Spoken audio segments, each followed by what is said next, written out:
Leitura da Bíblia em um ano, dia 54. Hoje leremos Levítico, capítulos 15 e 16, Salmo 54 e Evangelho de Lucas, capítulo 18. Levítico, capítulo 15. Disse mais o Senhor a Moisés e a Arão: Falai aos filhos de Israel e dizei-lhes: Qualquer homem que tiver fluxo seminal do seu corpo será imundo por causa do fluxo. Esta, pois, será a sua imundícia por causa do seu fluxo. Se o seu corpo vaza o fluxo, ou se o seu corpo o estanca, esta é a sua imundícia. Toda cama em que se deitar, o que tiver fluxo será imunda, e tudo sobre o que se assentar será imundo. Qualquer que lhe tocar a cama lavará suas vestes, banhar-se-á em água e será imundo até a tarde. Aquele que se assentar sobre aquilo em que se assentará, o que tem fluxo, lavará suas vestes, banhar-se-á em água e será imundo até a tarde. Quem tocar o corpo do que tem o fluxo, lavará suas vestes, banhar-se-á em água e será imundo até a tarde. Se o homem que tem o fluxo cuspir sobre uma pessoa limpa, então esta lavará suas vestes, banhar-se-á em água e será imunda até a tarde. Também toda sela em que cavalgar o que tem o fluxo será imunda. Qualquer que tocar alguma coisa que esteve debaixo dele será imundo até a tarde. E aquele que a levar levará suas vestes, banhar-se-á em água e será imundo até a tarde. Também todo aquele em quem tocar o que tiver fluxo, sem haver lavado as mãos com água, lavará suas vestes, banhar-se-á em água e será imundo até a tarde. O vaso de barro em que tocar o que tem fluxo será quebrado, porém todo vaso de madeira será lavado em água. Quando, pois, o que tem o fluxo dele estiver limpo, contar-se-ão 7 dias para a sua purificação. Lavará suas vestes, banhará o corpo em águas correntes e será limpo. Ao 8º dia, tomará 2 rolas ou 2 pombinhos e virá perante o Senhor à porta da tenda da congregação e os dará ao sacerdote. Este os oferecerá, um para a oferta pelo pecado e o outro para o holocausto. E assim o sacerdote fará por ele expiação do seu fluxo perante o Senhor. Também o homem, quando se der com ele emissão de sêmen, banhará todo o corpo em água e será imundo até a tarde. Toda veste e toda pele em que houver sêmen se lavarão em água e serão imundas até a tarde. Se um homem coabitar com uma mulher e tiver emissão do sêmen, ambos se banharão em água e serão imundos até a tarde. A mulher, quando tiver o fluxo de sangue, se este for o fluxo costumado do seu corpo, estará 7 dias da sua menstruação, e qualquer que a tocar será imundo até a tarde. Tudo sobre que ela se deitar durante a menstruação será imundo, e tudo sobre o que se assentar será imundo. Quem tocar no leito dela, lavará suas vestes, banhar-se-á em água e será imundo até a tarde. Quem tocar alguma coisa sobre que ela se tiver assentado, lavará suas vestes, banhar-se-á em água e será imundo até a tarde.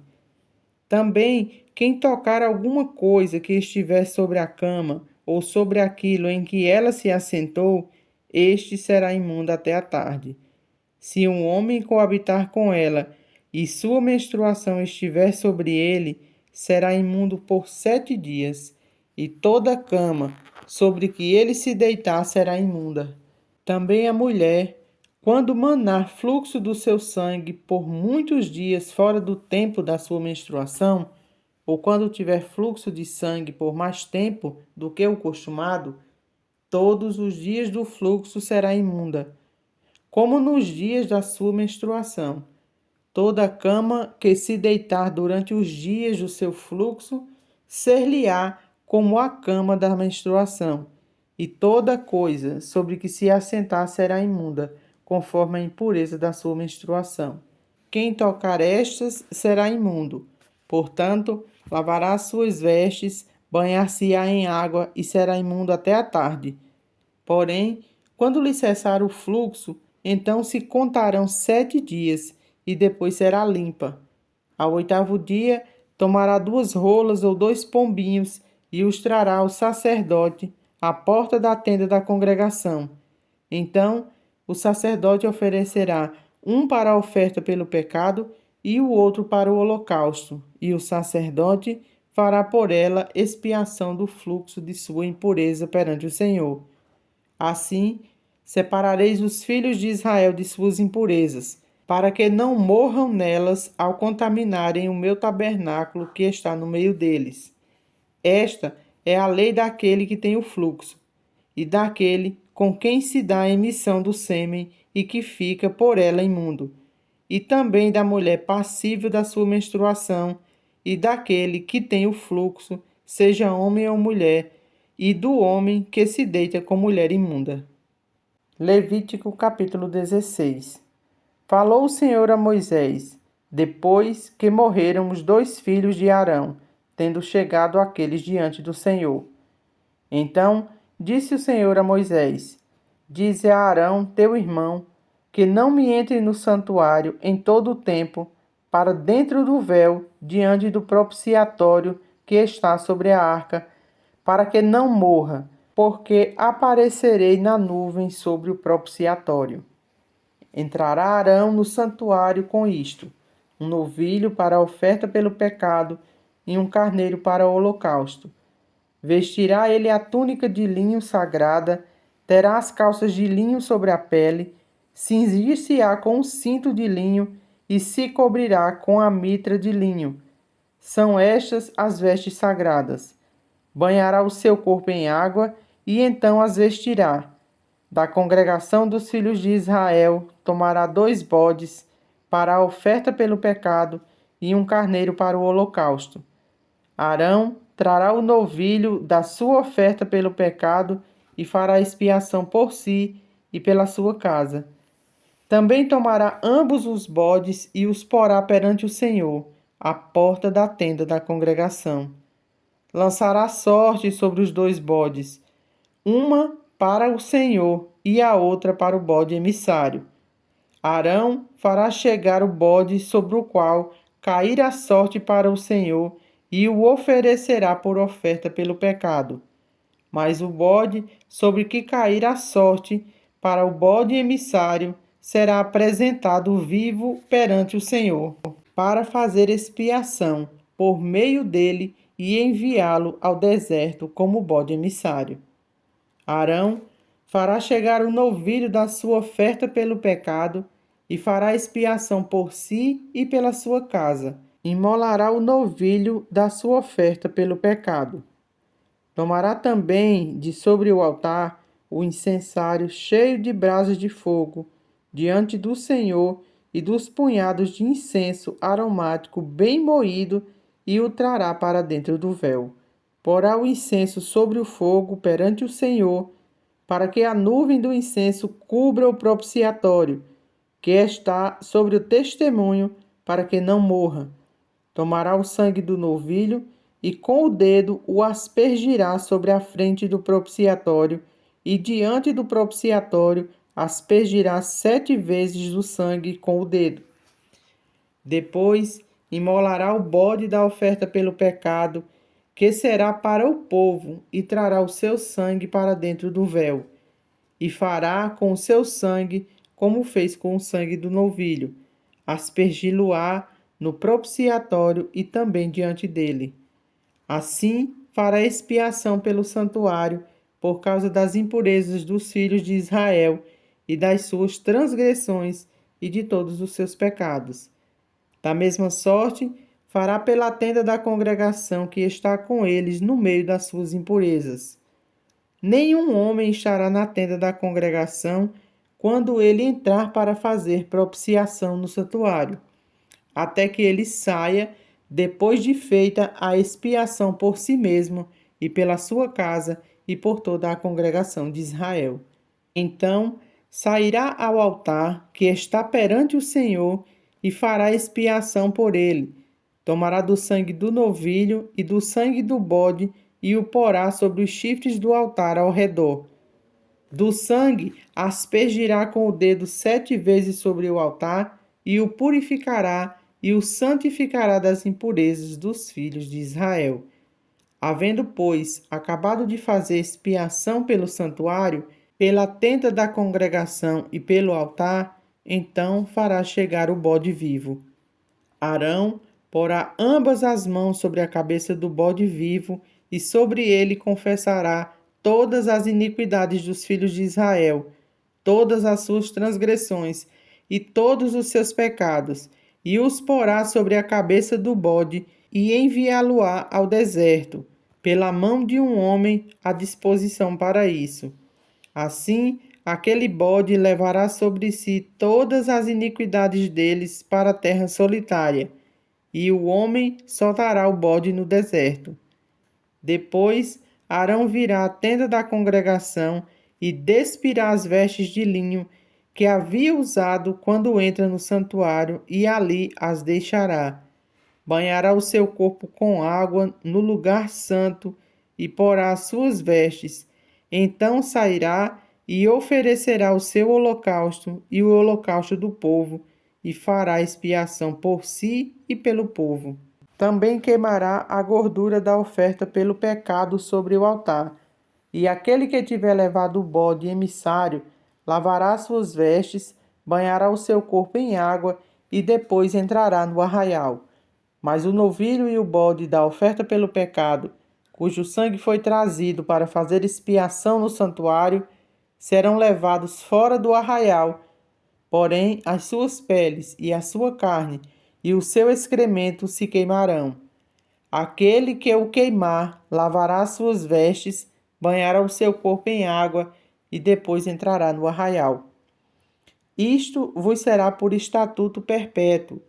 No 7º mês, aos 10 dias do mês, afligireis a vossa alma, e nenhuma obra fareis, nem o natural, nem o estrangeiro que peregrina entre vós, porque naquele dia se fará expiação por vós, para purificar-vos, e sereis purificados de todos os vossos pecados perante o Senhor.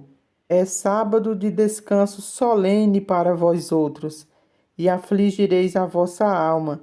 É estatuto perpétuo.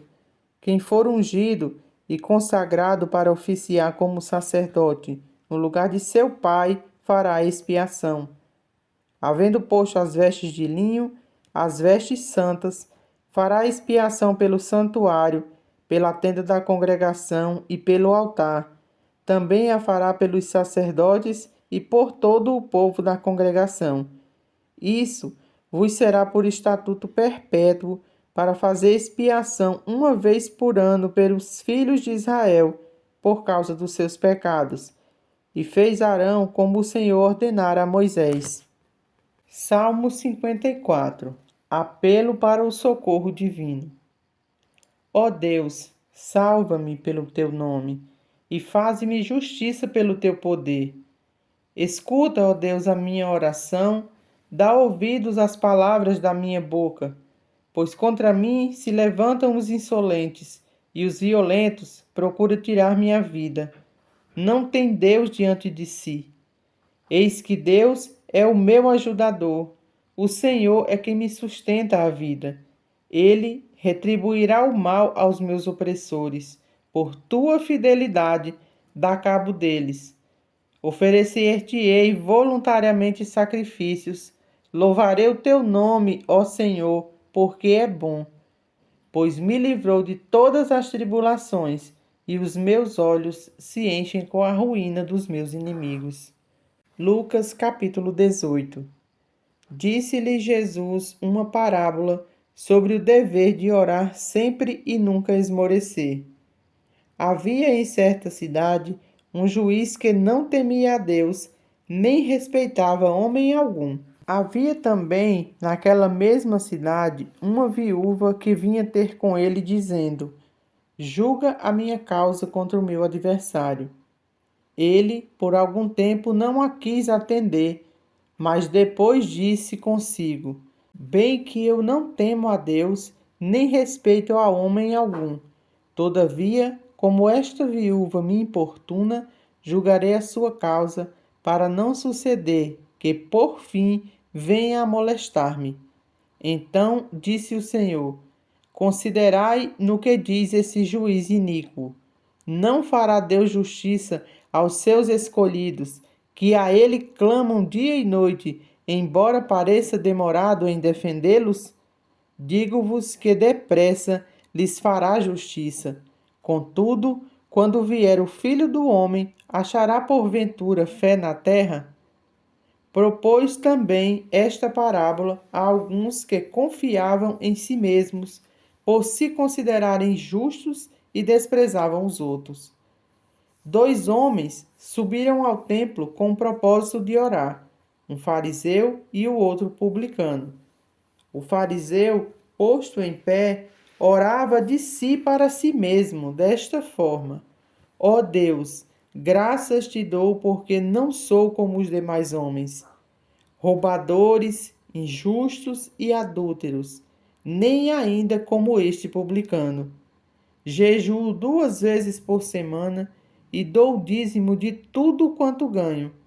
O publicano, estando em pé, longe, não ousava ainda levantar os olhos aos céus, mas batia no peito, dizendo: ó Deus, sê propício a mim, pecador. Digo-vos que este desceu justificado para a sua casa, e não aquele, porque todo o que se exalta será humilhado, mas o que se humilha será exaltado. Trazia-lhe também as crianças para que as tocasse, e os discípulos, vendo, os repreendiam.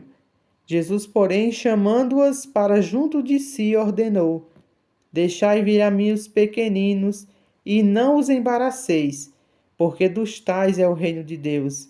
Em verdade vos digo: quem não receber o reino de Deus como uma criança, de maneira alguma entrará nele. Certo homem de posição perguntou-lhe: bom mestre, que farei para herdar a vida eterna? Respondeu-lhe Jesus: por que me chamas bom? Ninguém é bom senão um, que é Deus. Sabes os mandamentos: não adulterarás, não matarás, não furtarás, não dirás falso testemunho, honra teu pai e tua mãe.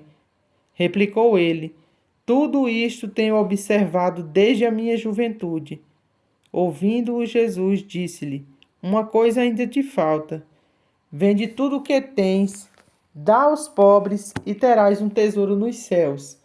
Depois vem e segue-me. Mas ouvindo ele estas palavras, ficou muito triste, porque era riquíssimo. E Jesus, vendo-o assim triste, disse: quão dificilmente entrarão no reino de Deus os que têm riquezas. Porque é mais fácil passar um camelo pelo fundo de uma agulha do que entrar um rico no reino de Deus. E os que ouviram disseram: sendo assim, quem pode ser salvo? Mas ele respondeu: os impossíveis dos homens são possíveis para Deus. E disse Pedro: eis que nós deixamos nossa casa e te seguimos. Respondeu-lhe Jesus: em verdade vos digo que ninguém há que tenha deixado casa, ou mulher, ou irmãos, ou pais, ou filhos, por causa do reino de Deus, que não receba no presente muitas vezes mais, e no mundo por vir a vida eterna. Tomando consigo os 12, disse-lhe Jesus: eis que subimos para Jerusalém, e vai cumprir-se ali tudo quanto está escrito por intermédio dos profetas, no tocante ao Filho do Homem. Pois será ele entregue aos gentios, escarnecido, ultrajado e cuspido, e depois de o açoitarem, tirar-lhe-ão a vida, mas ao terceiro dia ressuscitará. Eles, porém, nada compreenderam acerca destas coisas, e do sentido das palavras eram-lhes encoberto, de sorte que não percebiam o que ele dizia.